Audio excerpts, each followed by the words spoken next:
Hi, my name is Dr. Toledo. I'm a Jungian psychiatrist, board certified.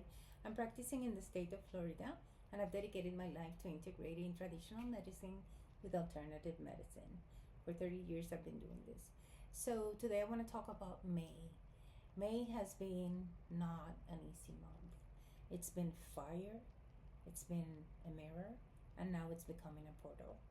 It is fire because on May 12th, that full moon in Scorpio brought deep emotional truths that you didn't want to see or that you were not able to see. Things that were emotional patterns or thought patterns or things about the way you deal with your emotions were brought to the forefront, and things that were kind of hidden and you couldn't see about yourself, you probably saw.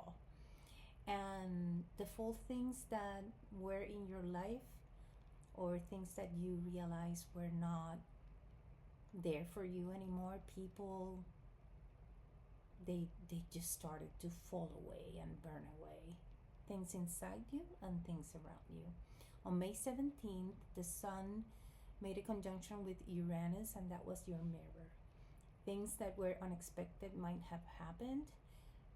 You might have had losses in terms of relationships because of things that were not you did not expect, and there might have been some unexpected changes. Also, you might have seen about yourself things that were very clear about the changes that you need to do. And then on May 25th, Saturn will enter Aries after 30 years going around the zodiac. It's in the final stages of Pisces, and that's where the portal is after, right? The portal is on May 27th when we have our new moon in Gemini. That Saturn return happens for everyone between 27 and 30, between 57 and 60, and then between 87 and 90. And the people who are 57 are going to start to enter that Saturn return. Saturn returns are not necessarily easy because Saturn requires discipline on your part, and depending on what part of your chart that will fall, you will be required to be disciplined and to apply yourself to change things in your life. Saturn is like a higher octave of Venus, in terms of Venus being like the romantic love, the beauty, the lovey-dovey things sometimes, although she can be a warrior too. But Saturn is love with discipline. It's love that is applied to make you a better person, like a good mother that disciplines you. So the people who are not doing the work or will not do the work of discipline during this period, Saturn is also known as one of the lords of karma. So there's a lot of karma that comes back to you. For me, and for an example, I have Saturn in Pisces, and that's in my professional area. So that's my career. So in my 30s, it's exactly when I graduated. I graduated from psychiatry in 95, and my Saturn return started around 96, early 97. So that's when I established my career and my name and became well known for what I did initially. Like I initially landed a very good job and I was medical director of a center and all that very young. So now it's another part of my career that's going to change drastically, and this is part of what's going on. So everybody, depending on the house, try to look back what was happening in 97 in your life, and that's the area that's going to be affected. And especially the people who have their Saturn returns. If you're 57, if you're 27 or 87, this return is going to be especially important for you because it's going to change the direction of your life. So this and Saturn entering into Aries will give us energy to start moving on. Then with the full moon, the new moon in Gemini, that door and that portal, that's where the portal is, appears, but it's subtle and it's like quiet. It's not like we have it all figured out. We just know that we're not anymore in that liminal or void, and we are moving forward to pass that threshold and go on to the whatever's coming up for us in the future. We're not sure. How do you navigate or finish up navigating this month? First of all, there's three ways.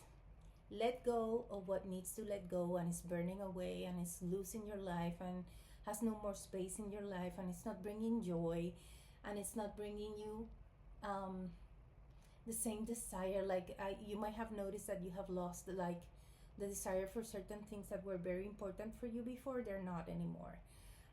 People that were very much in your life, like you don't feel the desire to be with them anymore. Those things are signals that your vibration is rising, and these are the things that we need to be left behind. You might find like foods or things that you were eating or drinking or routines that you had that they are not serving you anymore. Just let them go. Let them go. The second thing is listen with attention to the things that surprise you. Why? Because that's when you're gonna know that your patterns are being activated.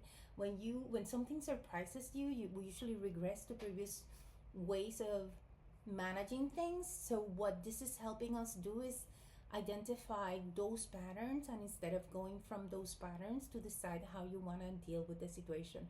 And I'm just gonna say the answer is always to deal with the situation with grace and with love and consideration for everyone else. You can say and you can put your lines in place with a lot of honesty without being aggressive and without being reactive. Okay, this is all about working with our shadows, which are the parts of ourselves that just act unconsciously instead of consciously. We can hold the fort without having to be aggressive. And the third one is move towards the things that you know will require um, valor from you or courage from you, especially the things that are out of your comfort zone. Because this is about growth and this is about expansion and this is about doing things in a new way. I always say that there are two things that make us grow. One of them is about when you feel like doing something impulsively or saying something impulsively or having a reaction. Hold it, make space, take a step back, look at what you're doing, and then decide if that's really what you want to do. Because those are mechanical parts of ourselves that act like that unconsciously, and that might not be the appropriate response. And the other part is when I am afraid of doing something or saying something, I look at it and I try to push myself to do it because it's probably part of my growth and getting out of my comfort zone. Okay, so those are the three things that we need to do this month. Let go, listen carefully to the things that surprise you, and then move out towards the things that require courage from you. And June is coming with lighter air. It's coming much more with much more clarity and expansion, and it's coming like it's not going to be as heavy as the previous 5 months. So we're moving on to a better part of the year.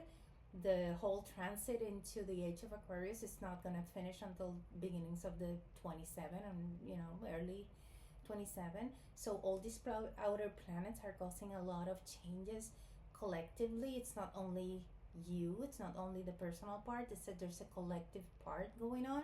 This Saturn coming into Aries is going to ignite more action from people against authority.